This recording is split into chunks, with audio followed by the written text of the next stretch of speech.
All right, good afternoon, everyone. Thank you for taking the time to join today's webinar. My name is Tracy Pearson, and I will be acting as today's moderator.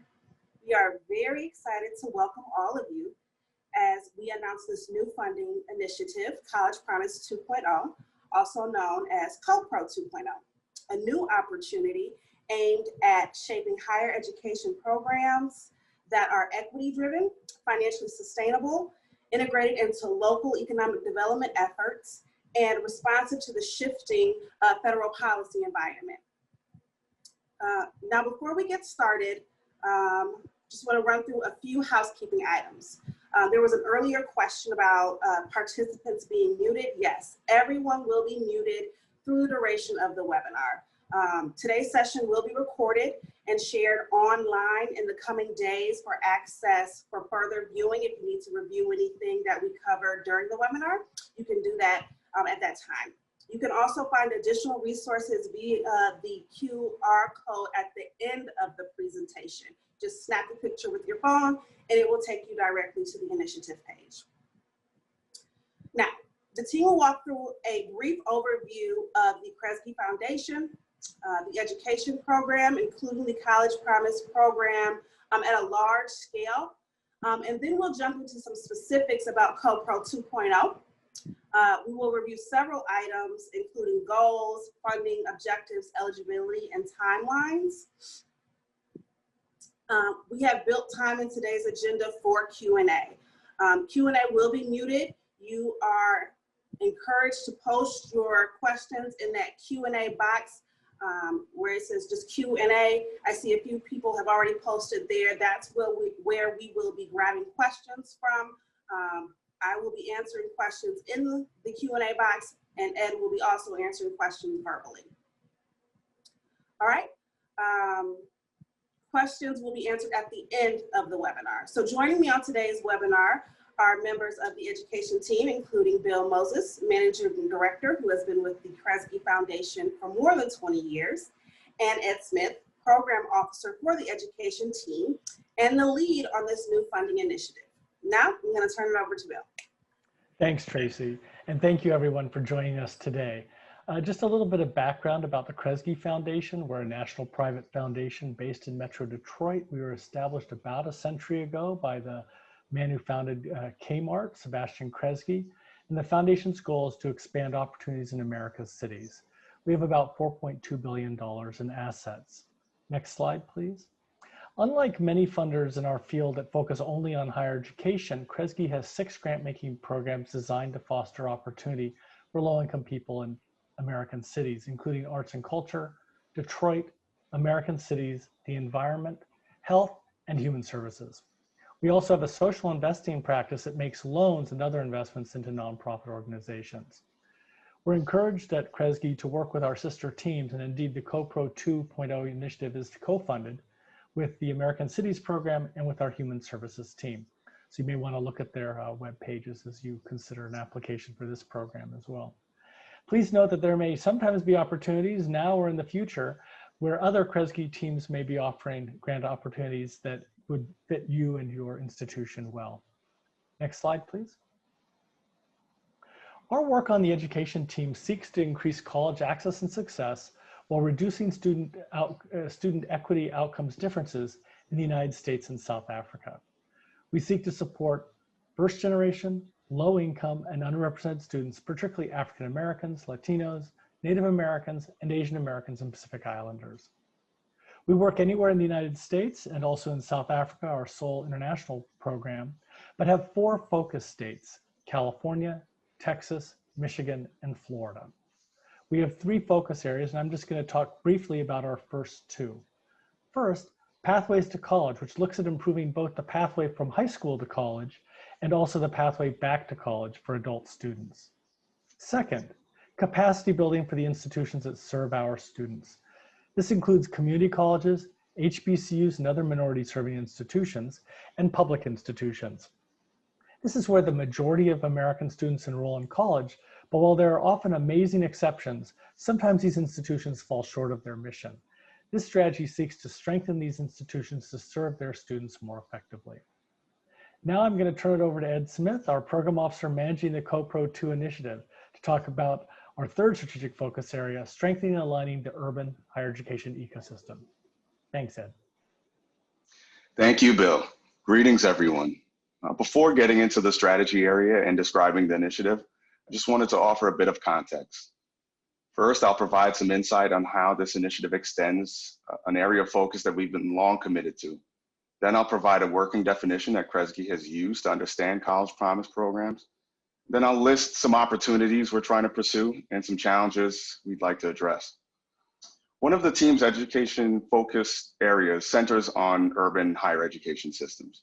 The hypothesis guiding this work is that when touch points in today's students' lives, social service agencies, employment, housing, transportation, food, childcare, government, are coordinated with college campuses, then we can start to reinforce a network of support that enables student success. And we begin to mitigate the chances of any single touch point disrupting students' progression and eventual degree completion. Next slide. Oftentimes, college promise programs are designed to anchor such networks. We know the landscape of college promise programs includes significant design variation in terms of goals, eligibility, intended scale, and intended beneficiaries. We'll walk through how we're thinking of these dimensions as we progress through today's webinar. But for the purposes of this initiative, we've adapted the definition of our colleagues at the W.E. Upjohn Institute for Employment Research, whereby a college promise program can describe a college affordability program that guarantees tuition coverage to students based on residence. We also want to note that we're showing up to the party as it's already in progress. Thanks to our colleagues at College Promise, led by Dr. Martha Cantor, we're familiar with the growth and scale of some of these programs over the last decade or so, and specifically over the last 7 years. By their count, we now have 31 state programs with an estimated 368 state and local programs of varying designs and scales. Kresge is intrigued by this proliferation as well as other opportunities for alignment with our post-secondary interests. For example, as scholars and analysts have noted, the messaging might bring some potential clarity to students and families of the resources available to go to college, thereby increasing college-going aspirations and the potential to improve student outcomes. We see community colleges as crucial backbones to our college access and success work, and we see the potential for increased revenue to community colleges as a good thing, especially in light of the recent enrollment losses. We also acknowledge the potential for non-education benefits, such as community revitalization and economic development, aspects that appeal to Kresge's community development and human services team. And finally, we know the concept of free college is popular, showing up favorably in polls, but also showing up in red and blue states and being an element of the Biden-Harris administration's American Families Plan. But we're also aware of the challenges. Design variations make them difficult to compare. We're also concerned about the many last dollar designs that don't bring new resources to students from low-income backgrounds or to many adult students, for example, comebacker students that we tend to want to focus on here at the Kresge Foundation. Scholars at IHEP and EdTrust have noted the potential for increased stratification in college choice, and many programs have needed to modify their offerings due to cash concerns, which increases the unpredictability students and families can experience with these programs. We want more programs to experience a viable path toward financial sustainability under any economic or political climate. Next slide. Thus, with the counsel and research of noted higher education scholar Dr. Laura Perna at the University of Pennsylvania, we've created CoPro2.0, a grant-making initiative aimed at shaping programs that are equity-driven, financially sustainable, integrated into local economic development efforts, and responsive to the shifting federal policy environment. Our modest step in advancing on the opportunities we've laid out, as well as addressing some of the challenges we see in the landscape. Here are some questions animating our pursuit. Can we catalyze student-centric design to eliminate gaps in support and foster institutional transformation at community colleges? Can philanthropy uncover financial models or partnerships that forecast increased sustainability? Again, you could see a more detailed treatment of these questions in some of the documents we provided on June 30th. But here we're looking for things that are catalytic and ways to strengthen financial sustainability among all programs. Next slide. Here are the goals motivating the initiative. I don't think this is much different from some of Kresge's other work, and perhaps these are much broader than what place-based programs were designed to accomplish. But I think that's the point. We'd like to see College Promise programs fully integrated into movements to advance equity, improve outcomes for marginalized students, reinforce capacity of community colleges to be effective, and partner with other agencies to promote social mobility for students and families. We know many programs do this already, but again, this is our modest step to foster evolution across the landscape. We're going to invest $2.6 million in approximately 7 grants. Nearly all grants will be 2 years in length with some exceptions, and we'll do this across 3 funding streams. Let me walk through them now. You can find more information about these funding streams in our request for concept papers, as well as our FAQ document posted on the initiative page. And I'm sure many of you have already reviewed them, but for the purposes of clarity and some overview here, funding stream 1 seeks applicants who want to endeavor program innovations and redesign. The per grant maximum will be $300,000, and we're decidedly student-centered in who these projects should benefit. And essentially, we have some ideas in mind. What are the ways Promise programs can specifically target marginalized students? How can Promise programs catalyze or connect with evidence-based reforms occurring at community college campuses? Transfer reform and developmental education reform offer such examples. What types of new, exciting partnerships can we facilitate across sectors? And how can we reimagine what a Promise program can look like for students insofar as the benefits it provides, the support it facilitates, and the way students feel about their experience in a post-secondary education setting? Next slide. For Stream 2, we're looking for research on financial sustainability. We'd like to support models that promise viable financial footing for such programs, inclusive of public-private partnerships under any federal policy climate.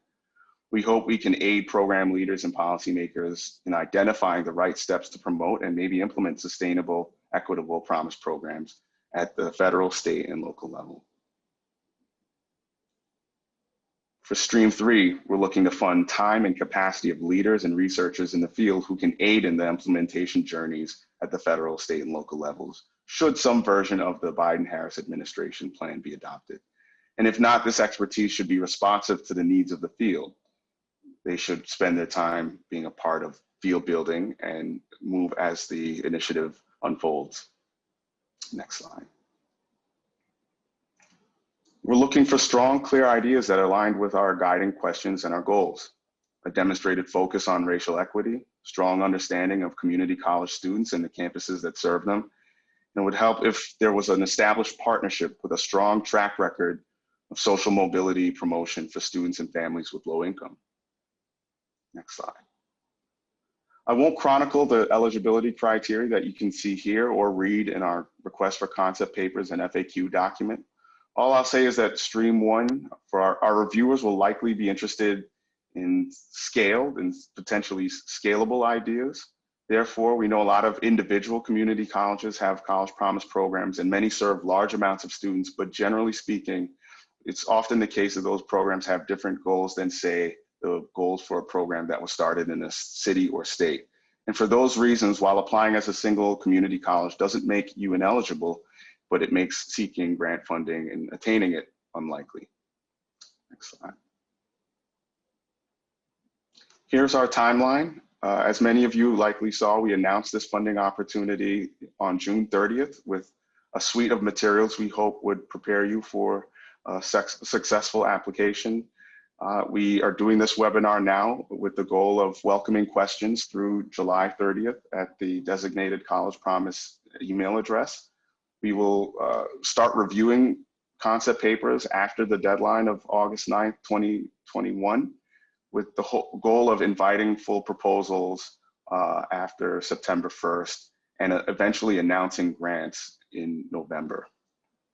Next slide. With that, you can see that it is now time for Q&A. Please feel free to use the QR code here to access the materials we released with some additional information on this initiative. And I'll stop here and turn it back over to Tracy. All right, thanks so much, Ed. At this time, like Ed mentioned, we will begin Q&A. If you haven't posted your question in the Q&A chat box just yet, please feel free to do so. I see that there are a few. As a reminder, this webinar is being recorded, and it will be posted on the CoPro initiative page on the Kresge website and the Kresge Foundation's YouTube page. So let's jump into our first question. It looks like we have a few questions about stream proposals. So can a university submit more than one application to the same pillar of funding support for this RFP? Yes, generally speaking, you can submit multiple proposals, even if some of those go to one stream of funding. I will say you're going to be counted as one submission for each proposal or each concept paper rather. So one idea can't straddle more than one submission. One idea or concept has to kind of be defined within one submission. Now, if a university or a college promise program is a part of maybe a number of partnerships, and each of those partnerships want to submit on behalf of the work that they are trying to do with the college promise program, then yes, you can be a part of multiple applications, even if you are not the lead on those applications. And yes, multiple submissions can be submitted to one stream, for example. I'm not sure if that increases the likelihood necessarily of attaining the grant, but yes, you would be eligible if you have time and bandwidth to work on multiple proposals. Thanks, Ed. Along that same line of thought, can only colleges and universities apply for funding? Are they able to partner with other nonprofits to apply? Thanks, Tracy. The request for concept papers, as well as the FAQ document, outlines that no, it is this opportunity is not exclusive to colleges and universities.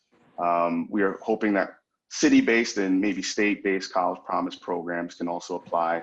Certainly for streams 2 and 3, researchers at a number of kind of posts can hopefully apply and participate. And community college districts, for example, that offer a college promise program across the district can hopefully apply. I think, as I mentioned, the single university or single community college, for the reasons I've described as potentially limited scale, can also apply, but that's not necessarily who we're looking for. There might be some special cases that warrant careful consideration of their application, but you're eligible, yes, but there might be other organizations that might have a more enhanced and an attractive profile for us to look at. Okay, thank you. We have a budget question. When the funding stream amount says $300K for 2 years, is that $300K total or 150,000 split 2 times, or 300 per year twice? So can you talk a little bit about the budget breakdown? Sure. So as the request for concept papers lays out, it's when it says 300K in the case of stream 1, that's the total amount we would consider for a grant of 2 years in length. So if for example, the project requires 150,000 in funding for the first year and 150,000 in funding for the second year, totaling 300,000, then that's what we would provide if it's of course selected. But when you see those numbers there, they represent the total amount and the top end we would be willing to consider. Okay. In terms of college promise, do applicants have to be associated with an existing college promise program already? Let me try to answer that in 2 ways. I think we're not looking to launch or start or develop college promise programs with this funding. So if, for example, there is a city or a county or a state that's looking to start one, this would not be for you. However, if you don't necessarily have to be an existing college promise program to be a lead applicant on this. You could be, you know, an agency outside of a college promise program that often partners with a college promise program to do higher ed work. That college promise program is existing, and maybe for reasons that are probably sensible and make, you know, good kind of sense to the partnership, the lead applicant is something other than a college promise program and partners strongly with that program to achieve the outcomes and the goals that we've listed on the slides here, then yes, you don't have to be exclusively a college promise program. But again, you can't be a program that wants to start a college promise program with these funds. And I gather that the person asking that question is speaking to kind of Stream 1 funding. Of course, Streams 2 and 3, we consider researchers or organizations that are not necessarily facilitating a college promise program, but have done extensive research on them, are maybe a policy or intermediary organization and have good connections with the college promise programs, strong track record of research on students, and you know, are well poised to uncover the best of what they can provide to federal, state, and local policymakers and other stakeholders across the country. All right. Thank you for that, Ed. Who will evaluate the grant or the program? So I guess there's two tiers to that. Who will evaluate the proposals for consideration, and then once the program is launched, how will it be monitored and evaluated? Thanks. We have plans to seek an evaluator. Those plans are still pending and unfolding as the moment progresses. I think what you can count on is for us to have better answers for that at the launch of or the selection of grantees, and we'll be you know, certainly more detailed and have more information at that time. Okay. We have a few questions about single community colleges. I guess the statement raised a few flags for folks. What type of partnerships are you looking to see? Who would be some potential partners for a community college if they decided that they did want to partner for submission? Sure. Thanks for that, Tracy. I think the request for a concept paper kind of outlines some potential ideas for it, and I'm assuming that these questions emerge out of an interest in Stream 1 funding. So I'll start with that.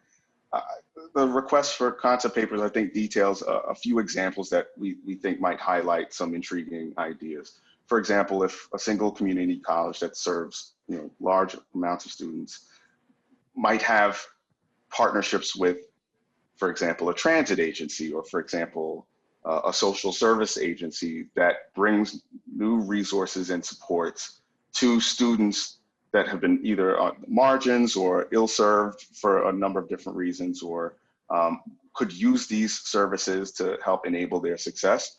Those are the types of partnerships that we'd be interested in looking, again, aligning with our notion that strong urban ecosystems of support would take students much further than, you know, for example, campus programming alone may be able to do, and might also mitigate the chances of having disrupted experiences for students. So I think the partnership element, you know, again, leaning on Kresge as an organization, we certainly want to work across sectors to bring different needed supports and sometimes non-education supports to students. Okay, thank you for that.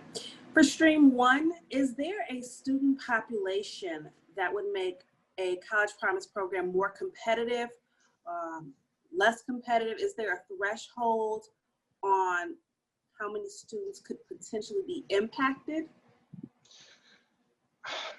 I wouldn't say there's a threshold, so I'll stay away from that. I will say, as I mentioned early on in the webinar, that existing research, I know that we still have a long way to go to kind of build a knowledge base on this, but existing research has kind of outlined the potential marginalization for certain groups of students, particularly with some of the designs that we see existing in the landscape.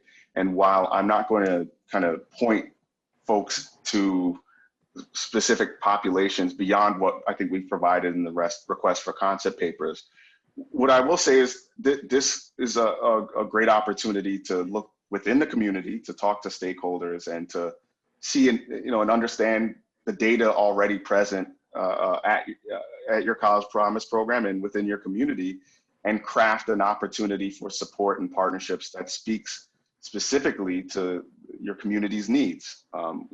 Which groups of students or communities have maybe not been served well by existing programming, or are there groups of students or communities that are overlooked or by design structurally marginalized with whatever disbursement structure that you may facilitate. So again, we've listed some. I encourage folks to take a look at the request for concept papers. Again, we're drawing from existing kind of research that kind of points to some students that may not be served well or in large numbers, and the potential for further marginalization. I think we outlined that in the cataloging of some of the ideas and students that we provide.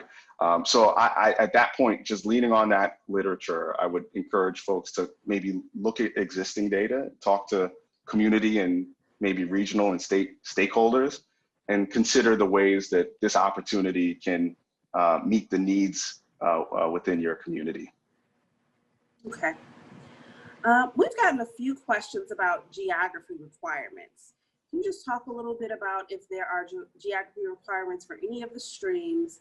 Are you looking for projects that are just in Kresge's priority city, say Detroit, or any of the American Cities programs? Can you just speak to that a little bit? Sure. I think as the FAQ document and the request for concept paper lays out, we welcome applications from all regions and in all cities and state organizations in the United States. Kresge has focus cities. I think we've discussed that, and that's kind of outlined in the request for concept papers.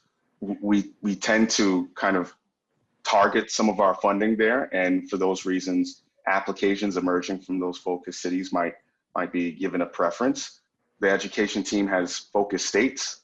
Those are outlined in the request for concept paper. And again, the education team likes to target resources in those regions, but that does not preclude grant funding from flowing to other communities. And in fact, if you look at some of our recent grants, look on Kresge's website as well as the education team's page, you'll see that we fund across the country and in South Africa. So we welcome applications from everywhere.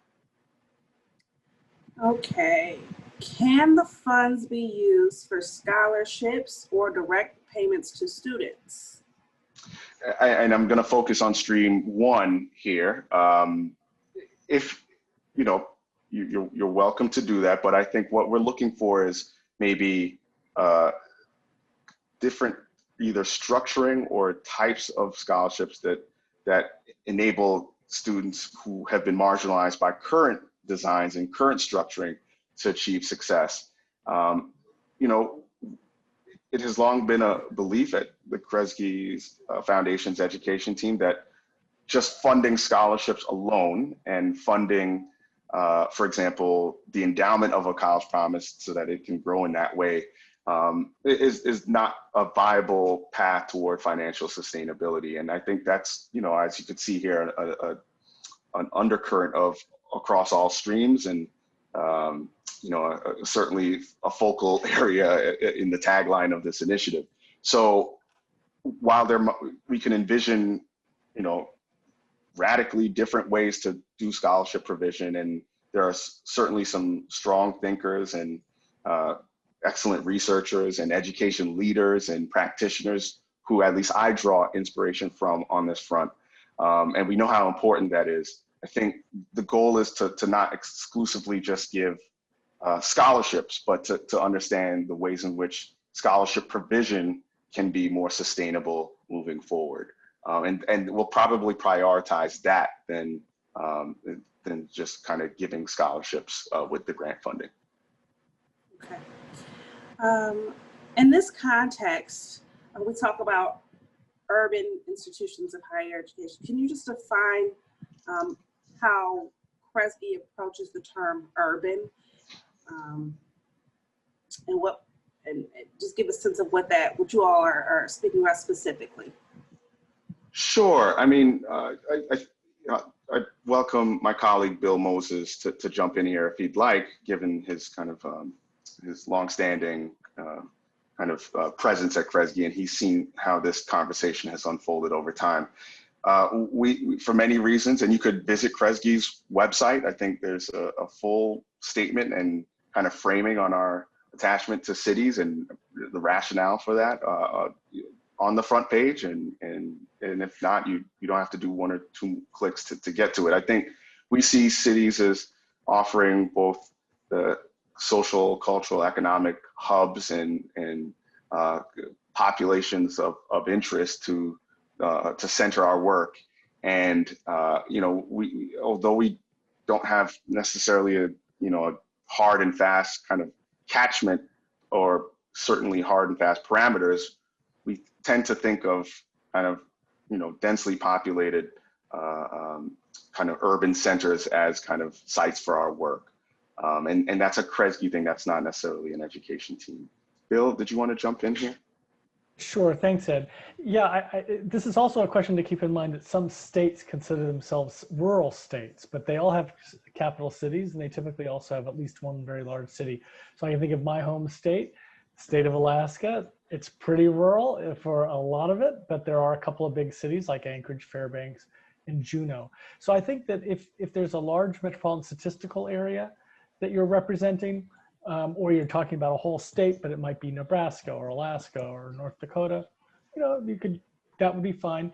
If, however, it's really a rural area and it qualifies, for example, for rural support from the federal government or has other programs, then I think it's probably not a good fit for us. We are looking for cities. It's just what our foundation does.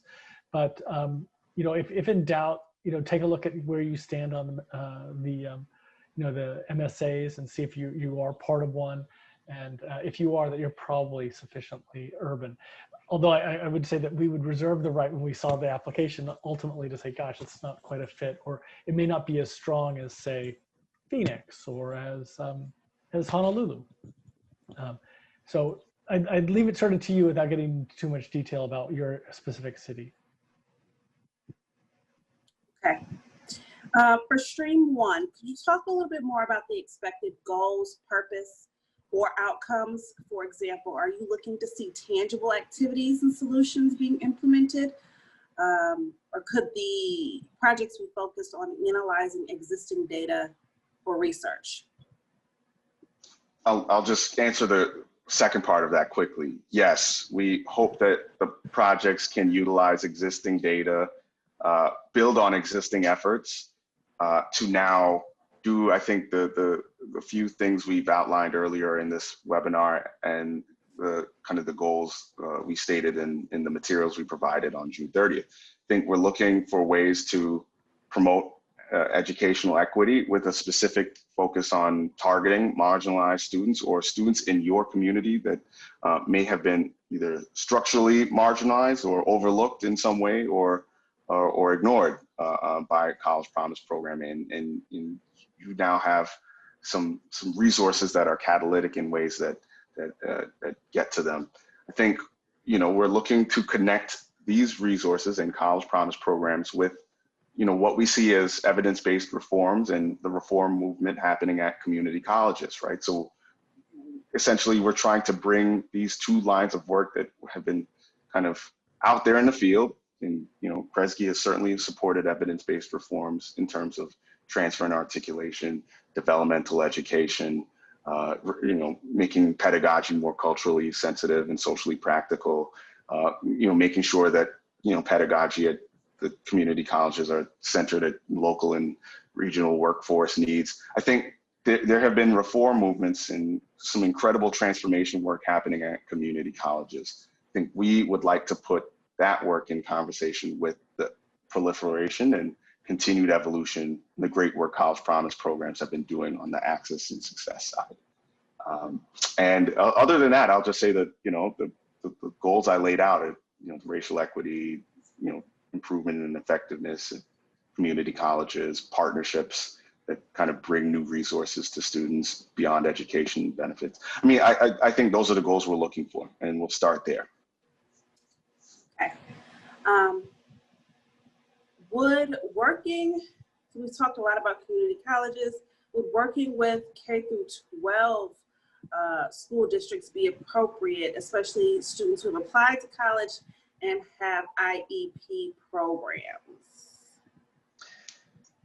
Sure. Just generally speaking, that I doubt that it will be a good fit for what we're trying to accomplish here. Nothing to do with the meaningfulness or the importance of that work, but I think generally speaking, Kresge's education team sees it as itself as a post-secondary education team. Understanding that, yes, when students are in their senior year and even well before that, that's a critical time to work with them to get through the college access, admissions, and enrollment pipeline. But for the purposes of this initiative, we'd like to stick with students in the post-secondary education space. Can one organization apply for and receive awards in more than one stream?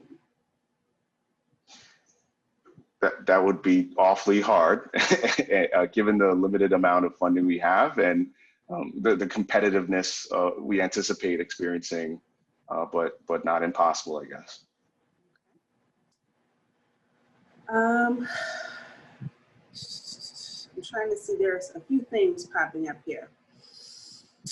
Are proposals solely focused on the implementation of the Biden-Harris proposal desired, or would proposals that provide implementation guidance focused on strengthening and aligning urban higher education systems that include an active promise program be accepted? This is for stream 3 specifically. Sure, I was gonna just start with the assumption that this was for stream 3. And I welcome Bill to jump in here again, just given his kind of closeness with kind of the efforts at the federal level and certainly with his thinking on how to kind of advance what we're trying to do in stream 3. I would say that what we're looking for is knowledge, expertise, and hopefully to pay for capacity to aid in what we anticipate being the legislative and implementation process at the federal level, and to hopefully translate some of those conversations into the steps that state and local actors might need to take if that legislation comes down the pike. So while it's not exclusively focused on aiding in those efforts, I think that's where we start. This is a pool of money, or a stream of money rather, that should also be field building, right? So we know that process is underway, and while we can't kind of, gauge the results, and, there will certainly be negotiations and things that fall into place and fall out of place perhaps. We know that many College Promise programs will still be existing, irrespective of what happens at that level. There may be even more states programs that start after that legislative process concludes. And we want, our best thinking, best kind of leaders, researchers, practitioners to use these funds to be responsive to the field's needs for continued evolution, certainly with the goal of helping implement, but irrespective of what's implemented at the federal level. Thanks, Ed. Yeah, I think Ed's correct. I think, generally what we're trying to do is, should there be significant change in the federal legislation, or even if things continue as they have been, how do we get groups of people across the country, state legislators, mayors, any number of different sort of networks, community colleges, whatever it might be. How do we get them engaged on how to approach more and more programs that are supporting free college? So that's more the angle of number 3. Interestingly enough, if you had a theory or an idea that if you had a more coordinated urban higher education ecosystem, that might be a better place to apply for number 1, that you're saying that we could have better outcomes if we had more coordination between colleges to ensure that there would be better equitable outcomes or more equitable outcomes and better attainment. The other issue is that might be a different opportunity at some other point where we have supported sort of city-based programs designed to promote better higher education ecosystems. We did that through the Talent Dividend and through the Talent Hub program, and also through the Association of Chamber of Commerce Executives. So that may be another opportunity. So maybe take a second look at Stream 1 or think about maybe submitting something separately in our regular program next year when our funds are available again. Okay. With these last 15 minutes or so, I wanted to see if Ed and Bill could do sort of a rapid yes, no answer, just so that we can make sure we get through a sort of a mass of questions. Does that sound okay for you guys? All right. Will you entertain grants from nonprofit organizations that have developed a business model for students that are enrolled for 4-year colleges?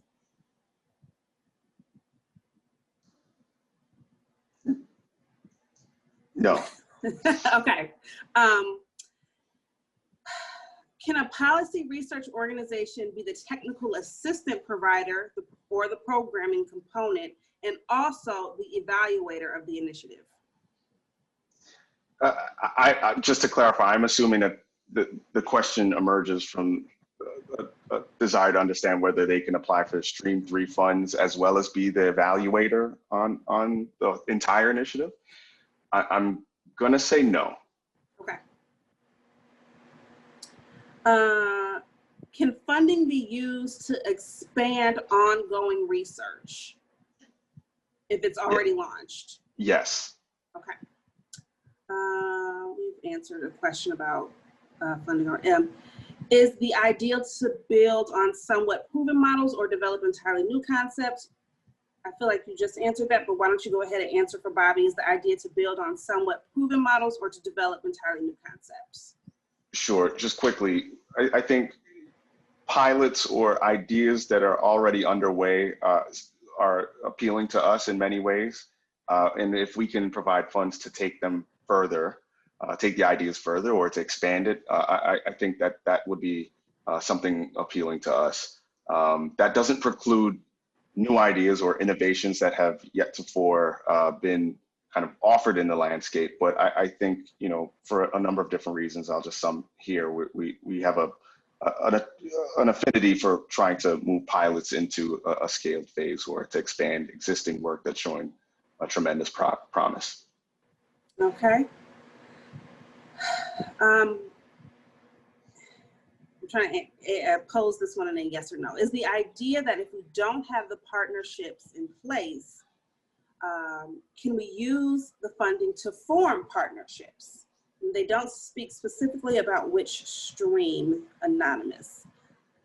So if they don't have the partnerships, can they use the funds to create the partnerships?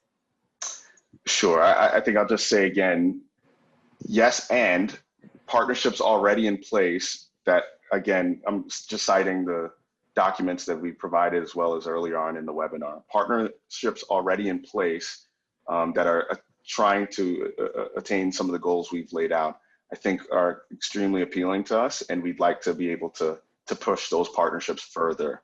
And certainly we want to provide funding that executes the project, let's say Stream 1 or 2, executes the project. And we do understand that some funds may need to be in place to bring the partnership together, to convene folks and to be that connective tissue. But we hope that the project doesn't exclusively focus on forming the partnership. It should try to achieve the goals we've laid out for Streams 1 and 2. So it shouldn't be the entire project. Okay. Would you support dual enrollment programs between high school and community colleges? I think for the purposes of this initiative, I would say no. And just generally speaking, Kresge's education team, I don't believe has a strong history in the dual enrollment space. I'll just say no for the sake of brevity here. And for this yes or no portion, if you have follow-up questions or need clarity on the yes or no, you can send an email to CoPro2.0 @kresge.org. Again, use the email for a follow-up question. All right, back into the Q&A box. Do you foresee that renewal would be an option at the end of a 2-year grant period? So I think as the FAQ document lays out, we haven't made a decision about the future for College Promise funding or another round of CoPro2. So I will say no answer on that.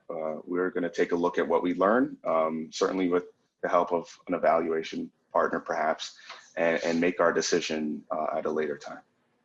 I would just add that, you know, it would be less likely we would probably do a renewal on some of the streams because they're meant to sort of be very responsive to the moment. And we also typically ask when we have an application, how do you intend to sustain this work beyond our grant? So we would want everyone to make sure they're thinking about that, because we wouldn't be able to be supporting your particular project indefinitely. So it's always useful for you to be thinking in any application to any funder, how would you sustain this after their grant is finished? Should we already have social service partners and others in place for Stream 1, or can these be developed during the project? Not a yes or no, but I think that speaks to partnerships.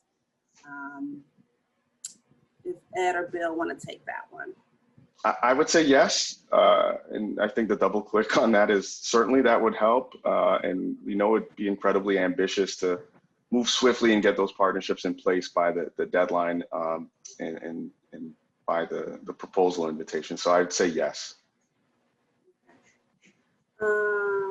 Answered that one. I'm gonna pop over to the chat. I know a few folks had questions there. We're just doing really well on time, so I want to make sure get everybody covered here. I think we, between Krista and myself, have got all those addressed. Back to the Q&A. Tracy, here's one pretty quick one to answer in the Q&A. Are partnerships with institutions other than community colleges desirable, such as four-year colleges or technical schools? I would say yes. I think I outlined earlier, you know, one of the major things Kresge's education team has been working on is transfer. And we know that there are sometimes multiple levels of College Promise programs occurring in, you know, or existing in a state or within a city, or perhaps at a college in a city. I think, for example, if there is a four-year partnership that is designed to enable stronger transfer and articulation, or more expanded version of it, or get through some of the political and maybe philosophical knots of transfer, I think that would be welcome. I think for the purposes of, you know, technical colleges, again, if in partnership with a community college to address, for example, a population of students that are either ill-served or marginalized, or for whatever reason not being served by the Promise program's benefits, then yes. Okay. Is culturally responsive evaluation of systems an allowable expense to learn more about how practices may be redesigned as part of a concept? Yes. All right. There isn't a clean answer, but it's an interesting question. Is there a way that Kresge could list, or does a list exist of eligible organizations that would desire a partnership with other organizations but don't have a current partnership, or would want to find one for more additional partners. So I don't know, and Bill or Ed, if there is a list of eligible organizations that exists. I don't know if there's a list, but I think reviewing Kresge's Boost work, which is an education and human services team initiative to bring community colleges together with a slew of social service agencies to strengthen those partnerships and then strengthen the resources they can provide to either students attending a community college or students who are served by the social service agency wanting to achieve post-secondary education. I would start there. I hate to provide a list and prescribe something limited. Bill, do you have any other thoughts on this? Yeah, you might also look at Achieving the Dream and some of their work with sort of programs designed to support college student success, and some of the partnerships they've developed to do that, whether it's open educational resources or it's sort of non-academic partners. The other possibility might be to College Promise. I know that there was an annual conference, in-person conference for several years about Promise programs around the country. So that might be a place to find sort of like-minded organizations and entities. The other one is to go to College Promise. They have a list of all the programs around the country. I think that's where we got the slide early on in the presentation that showed where the College Promise programs have emerged over the last 5 years or so. That might, because it's not clear if we're looking at other higher education partners or other kinds of partners, but that would be where I would first look. I'll just add one more comment. This slide and this recording will be posted in the coming days. If you look at our infographic on the ecosystems strategy area, or focus area rather, it kind of outlines what we see as the ecosystem of student support in an urban setting. And it kind of outlines different kind of touch points in a student's life that they may receive support from. And again, if coordinated or if campuses can partner with those sites, I think we believe would enable stronger futures for students and their families. So that might also be a helpful start. And I'd say, I guess I had one more thing: ask students or ask your stakeholders, right? Are there areas of support that they may need that if coordinated with, fill some crucial kind of support gaps in their lives. I think we have time for one more.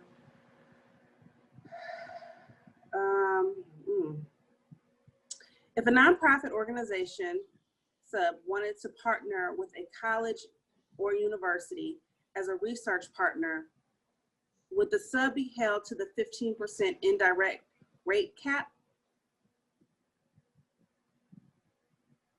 It's a really specific one. We might need to get that one via email too. Sure, I welcome some that question in the inbox. I would say that's the cap. Certainly, that's certainly the cap overall. Bill, any thoughts? Yeah, I mean, often actually sometimes when we have two potential partners coming to ask for support, and it's a nonprofit and it's a higher education institution, we often prefer to have the nonprofit because we would rather provide the overhead to the nonprofit, which tends to have less cash in general, than to the college. And the college often charges a much higher level of overhead. So in general, I don't know if that's just uniquely Kresge, but I think a lot of foundations would probably prefer to work with the nonprofit, again, assuming that they are a 501c3 and they're fully audited and things like that.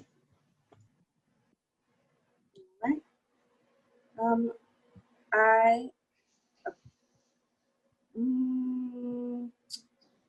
There's a quick question about the minimum number of beneficiaries at the top. Let's see if we can find that question.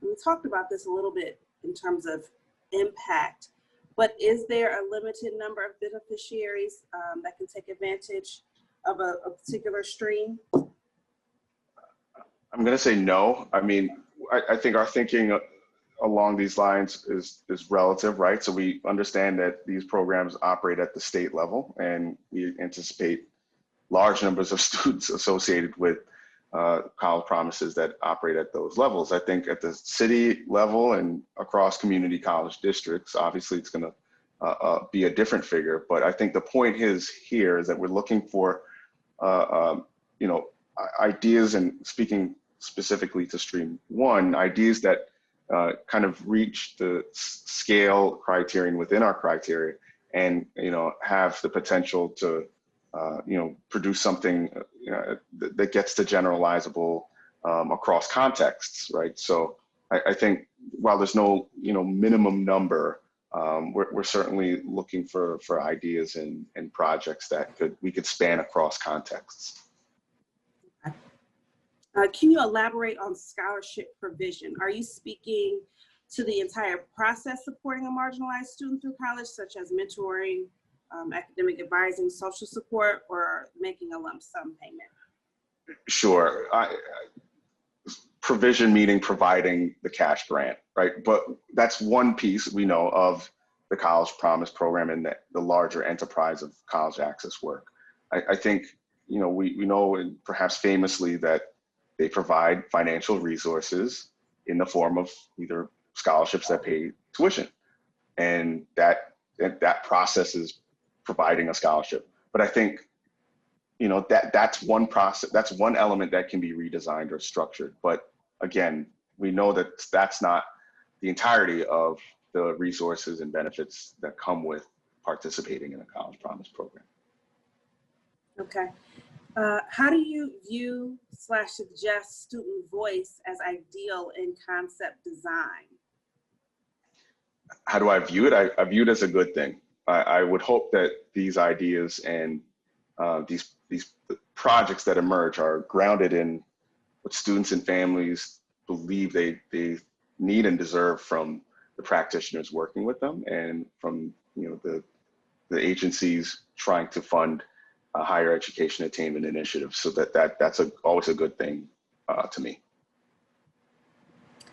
Okay. I think this will be our last one. Under Stream 1, can you define what is meant by research partner to document project activities? Sure. I think I use the term research partner widely in this case. We hope that you have a partner to at least document and evaluate the outcomes you're trying to achieve with the funding you receive from Kresge, whether that person is based at the community organization, an academic researcher, a researcher in your community that I think has long followed College Promise programs. We understand that there might be some limitations with the project funding, being able to then fund a researcher.